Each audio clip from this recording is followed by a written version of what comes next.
जय हिंद। स्वागत है आपका अपने channel royal soldier on YouTube. वैसे तो अक्सर लोगों को पागल कहा जाता है, लेकिन देशभक्ति दिखाने वालों को भी किसी पागलपन से कम नहीं समझा जाता। यही भारत माता की देशभक्ति के दीवाने मतवाले जितेंद्र साहब, जिनकी रगों में सिर्फ वतन के वास्ते, उनके जवानों के वास्ते एक ज्वाला दौड़ती है, जो वीर गति को प्राप्त हो चुके हैं भारत माता की रक्षा करते हुए। उनके बारे में बहुत कुछ संजो के रखा है इन्होंने। इतना रिकॉर्ड है इनके पास, जो खुद कई बार उन रिलेटेड फोर्सेस के पास नहीं है जो इनके पास है। तो इनके बारे में हमेशा से बताता आया हूँ आपको। एक कंटिन्यूस हमारी सीरीज़ चल रही है, उसके तहत मैं आपको बता दूँ कि जितेंद्र साहब जब भी किसी वीर गति को प्राप्त जवान के, अफसर के घर जाते हैं, तो उनके माता पिता की, उनके घर की चरणों की मिट्टी ले आते हैं और उससे फिर उनकी कुछ इस तरीके की मूर्ति को बनाया जाता है, ये जो आपको दिखाई दे रही हैं। तो जितेंद्र साहब, अभी ये उन माता पिता के चरणों की मिट्टी है जिन माँओं की कोख से इन वीरों ने जन्म लिया और मातृभूमि की रक्षा की खातिर, भारत माता की रक्षा की खातिर, तिरंगे की रक्षा की खातिर वीर गति, सर्वोच्च बलिदान इन्होंने दिया देश की खातिर। तो ये क्या है, थोड़ा इस बारे में बताइए ज़रा। एक कारगिल के समय में मैंने समाचार पत्र में पढ़ा था, माटी से भी आएगी वतन की खुशबू। तो उसी समय मैंने देखा कि जब कारगिल की लड़ाई चली, जवान शहीद हुए, तो 10-10 हज़ार की तादाद में ग्रामवासी गर्म हवा और लू के थपेड़ों में शहीद जवानों को अंतिम विदाई देने जाते थे। तो वतन पे मर मिटने वाले सपूतों की याद में ग्रामवासी शहीदों के गांव की मट्टी को अपने ललाट से लगा लेते थे। तो तभी से मुझे ये प्रेरणा मिली कि ये अमर शहीदों के गांव की मिट्टी पूजनी है और ये देश का एक स्वर्णिम इतिहास आगे बनेगा। तभी से मैं जब किसी शहीद जवान के घर गया तो मैं उनके माता पिता के चरणों की मिट्टी लेके आता था। और ये उन सब शहीद जवानों के फोटो है जिनके घर मैं घर गया। ये 1971 के सिपाही हरकिशन सिंह हैं, ये सेक्स पैरा के पैराट्रूपर्स पहला सिंह है, ये भिकाराम है, और ये संजय सिंह है, ये प्रभु सिंह इंदा है, ये भंवर सिंह है, और ये कालूराम जाखड़ है, ये देवराज साहब हैं, ये सूबेदार गंगाराम, और ये लांस नायक दिलीप कुमार, ये निमाराम डुड्डी, और ये सिद्धकाम जी हैं, ये बलराम जोशी है, और ये भूपेंद्र सिंह बड़किया है, ये मेजर कौस्तुभ राणे साहब बम्बई वाला है। जब मैं ये 3 साल पहले शहीद हुए, मुझे सिक्योरिटी से छुट्टी नहीं मिली उस दिन जिस दिन ये शहीद हुए। तो मैं अगले दिन सूरत से मैं बम्बई गया इनके घर पे, तो तब तक इनका अंतिम संस्कार हो गया था। फिर मैं रास्ते चलते चलते मैं लोगों से पूछ रहा था कि क्या यहाँ से कौस्तुभ राणे साहब को लेके गए थे। तो रास्ते पे मुझे वहाँ से एक फूल मिला था जो मैंने अपनी स्मृतियों में यहाँ संभाल के रखा है अभी तक, जो इनके अंतिम यात्रा में इनके शव पर फेंका गया था। जय हिंद। मानना पड़ेगा गुरु, मानना पड़ेगा यार। मैंने पागल मतवाले तो बहुत देखे हैं जितेंद्र साहब, लेकिन आप जैसे कोई नहीं देखा। जितेंद्र साहब, आप ये बताइए, आप इतने सालों से इतना बड़ा कार्य कर रहे हैं, देश के वीर जवानों के सम्मान में आप वो कार्य कर रहे हैं जो मैं खुले डंके की चोट पे कहता हूँ, खुद भारत सरकार एक उनका जो सेरेमनी है उसको पूरी कर देती है। उसके बाद जवान, उसका परिवार अपने घर और बाकी सब लोग अपने घर भूल जाते हैं, लेकिन आपने इन यादों को कभी मिटने नहीं दिया। हर पल, हर दिन, हर रोज़ आपने इनकी पूजा करी। इसको मंदिर की तरह आपने एक अपना पूरा ये कारवां सजा के रखा हुआ है। इसमें भारत माँ की रक्षा करते हुए जो वीर जवान अब तक वीर गति को प्राप्त हुए, हर किसी की फ़ोटो, हर किसी का डिटेल, रेजिमेंट, एड्रेस, और आप जो है इतने वर्षों से इनको पत्र लिखते आ रहे हैं। अनेकों पत्र आप हज़ारों की तादाद में लिख चुके हैं।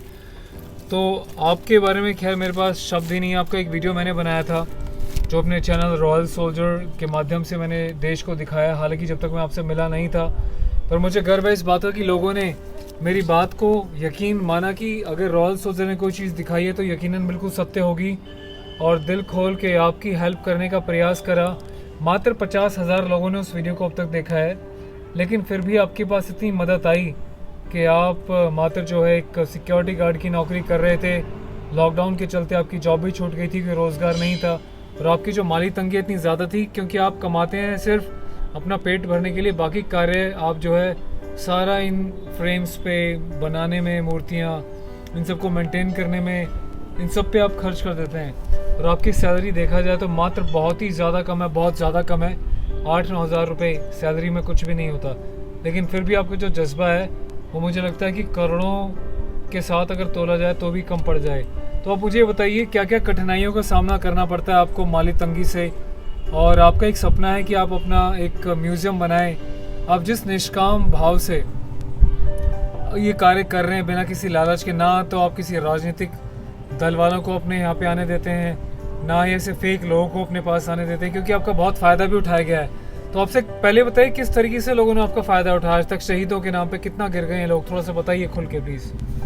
ये 21 साल हो गए साहब ये सब काम करते हुए, और मेरी ज़्यादा आर्थिक स्थिति समृद्ध नहीं साहब। मैं शुरू से सिक्योरिटी गार्ड ही रहा, और 1-2 साल पहले तक तो मैं सिक्योरिटी की मैंने डबल नौकरी की, और उस एक सिंगल कमाई से सिक्योरिटी से ये सब वार म्यूजियम मैंने खड़ा किया, शहीद संग्रहालय। मेरे पास में ये सिनेमा वाले और ये पेपर वाले जो देश सिनेमा वाले, बॉलीवुड वाले, हाँ, जो मूवीज बनाते हैं, इनका मतलब ये है। हाँ, ये बनाने वाले साहब ये 15 अगस्त और 26 जनवरी को ही आते हैं मेरे पास में। बहुत बड़े बड़े नाम वाले सिनेमा वालों ने मेरा सम्मान किया साहब। और ये लोग पैसे कमाने के लिए बनाते हैं साहब। ये 15 अगस्त और 26 जनवरी के 2 दिन पहले आते हैं मेरे पास में, लेकिन ये लोग में से किसी ने मेरी 15 पैसे के पोस्ट कार्ड की भी मदद नहीं की साहब। और ये बोलते कि आपको दुनिया को दिखा रहे और क्या चाहिए आपको। अब मैं इस नाम का क्या करूं साहब।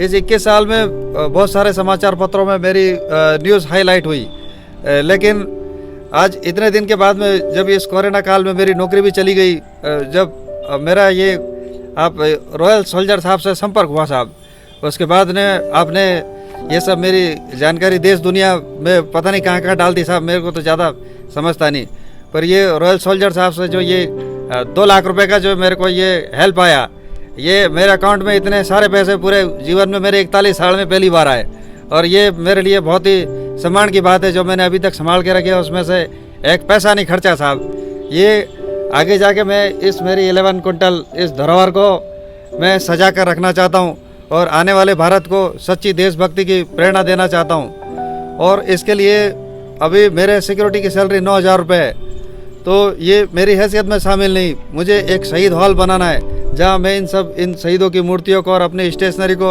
एक जगह शिफ्ट कर सकूँ। मेरे जीवन का ये दुखद पल है कि मैं साल में एक बार जब दिवाली पर छुट्टी आता हूँ 10 दिन की, तभी मैं अपने इस शहीद संग्रहालय को देख पाता हूँ। और जब इसको देखकर मुझे दुखी होता हूँ कि मेरे बहुत सारे पेपर फट रहे हैं, मेरी फाइल ख़राब हो रही है, मेरी मूर्तियाँ ख़राब हो रही है। देश से मेरा ये आग्रह है कि मैं जो एक शहीद हॉल बनाना चाहता हूँ, वो मेरा सपना रॉयल सोल्जर्स के सभी ऑल फॉलोअर्स इसको माने और मुझे इस काम के लिए मदद करें। जय हिंद। और साहब मैं आपको बीच में यहाँ पे रोकना चाहूँगा, और अपनी खासियत ये है, मैंने कभी अपना अकाउंट नंबर नहीं दिया कि आप मेरे अकाउंट में ये करो, क्योंकि यार देखो हमारा उद्देश्य किसी से फंडिंग लेना नहीं है। हमें तो एक दुनिया का सबसे बड़ा देशभक्त दिखा, तो आपके प्रयास करने के लिए सीधा आपका अकाउंट नंबर मैंने दिया। और पिछले 21 साल में कोई भी बड़ा मीडिया, मैं सूरत महानगर में हूँ, वहाँ तो बहुत लोग मेरे पास में आ गए, लेकिन मेरे गांव आज 21 साल में पहली बार आप आए। और रॉयल सोल्जर साहब, और जिस तरीके से जब आपसे मेरा संपर्क हुआ तो आपने साहब सीधे मेरा ही अकाउंट नंबर डाला। कहीं से इसमें कोई किसी प्रकार की कोई बदमाशी नहीं हुई, नहीं तो ऐसा भी पहले साहब मेरा अकाउंट नंबर डाल के बहुत लोग मुझे बदमाशी कर गया पहले भी। लेकिन आपने निस्वार्थ तरीके से जो देशभक्ति दिखाई, तो मैं तो यह कहता हूं साहब कि जिस प्रकार से मैंने देशभक्ति की और आपने ईमानदारी की, तो मेरी देशभक्ति आपकी ईमानदारी के सामने कुछ नहीं है साहब। अरे नहीं साहब, ये हमारा सौभाग्य है कि आपने इतनी बड़ी बात बोल दी। देखिए यही संस्कार होते हैं साहब, हमें हमारे माँ बाप ने यही संस्कार दिए हैं कि बेटा हमेशा अपने हाथ को जो है ना ऐसे रखना, कभी ऐसे मत रखना, क्योंकि किसी के देने से या लेने से किसी का पेट नहीं भरता। हमेशा से जो अपनी ईमानदारी है उसको हमेशा ऊंचा रखना है, क्योंकि आपको कोई देखे ना देखे, लेकिन जो परमात्मा है ना, जिसे हम अदृश्य डिवाइन पावर बोलते हैं, मुझे लगता है वो कहीं ना कहीं हम हर किसी व्यक्ति की उसके स्वभाव को, उसकी करतूतों को नोट करती होती है। तो सर ये हमारे संस्कार हैं, अन्यथा हम कुछ नहीं, बड़े ही साधारण से हम देशवासी हैं जो आप जैसे महापुरुषों से प्रेरणा लेते हैं, और जितना हो पाता है आप जैसे लोगों के लिए थोड़ा बहुत योगदान देने में अपनी शक्ति का इस्तेमाल करते हैं। शक्ति अगर मैंने शब्द का इस्तेमाल किया तो जो जनमानस, जो देशभक्त अपने चैनल रॉयल सोल्जर के साथ जुड़े हुए हैं, वो हमारी शक्ति हैं। उन सबको भी मेरा दिल से सलाम है। किसी का हम नाम ना ले पाए हो, लेकिन जिसने एक रुपये का, 10 रुपये का, 100 रुपये का, किसी ने 5,000 का, किसी ने 10,000 का, जो भी कंट्रीब्यूशन दिया, भाई आप सभी को दिल से बहुत बहुत धन्यवाद। इतने सारे स्क्रीनशॉट आएगी, सबको इकट्ठा नहीं कर पाए मैं, पर दिल से आप सभी को बहुत बहुत धन्यवाद है। जिन लोगों ने पैसे दिए, आप एक बार उनके लिए 2 शब्द बोलना चाहते हैं? उनके नाम मैं नहीं ले पाया, लेकिन अगर आप कुछ बोलना चाहें तो। मैं सभी आम देशवासियों का शुक्रगुजार हूँ। देशभक्त तो आप लोग हैं, जिन लोगों ने मेरी इतनी मदद की। मैंने कुछ नहीं किया जीवन में, सिर्फ 50 पैसे का पत्र लिखा। मैं ज़्यादा मीडिया, सोशल, ये सब अंग्रेजी जानता नहीं, बाकी मैंने बहुत सारे नाम उसमें पढ़े, तो मैं उस 10,000 देने वाले का भी मैं उतना ही शुक्रगुजार हूँ जितना उस 1 रुपया डोनेट करने वाले जमुना लाल का हूँ। तो आप सभी भारतवासियों को इस मेरे इस मिशन में दान करने के लिए, पैसा शहीद हाल बनाने के लिए जो आपने सहयोग दिया, उसके लिए बहुत धन्यवाद। और मैंने सारा पैसा संभाल के रखा है, जो आगे इस शहीद संग्रहालय में मैं उसको लगाने वाला हूँ। जय हिंद। शुक्रिया जितेंद्र साहब, जय हिंद।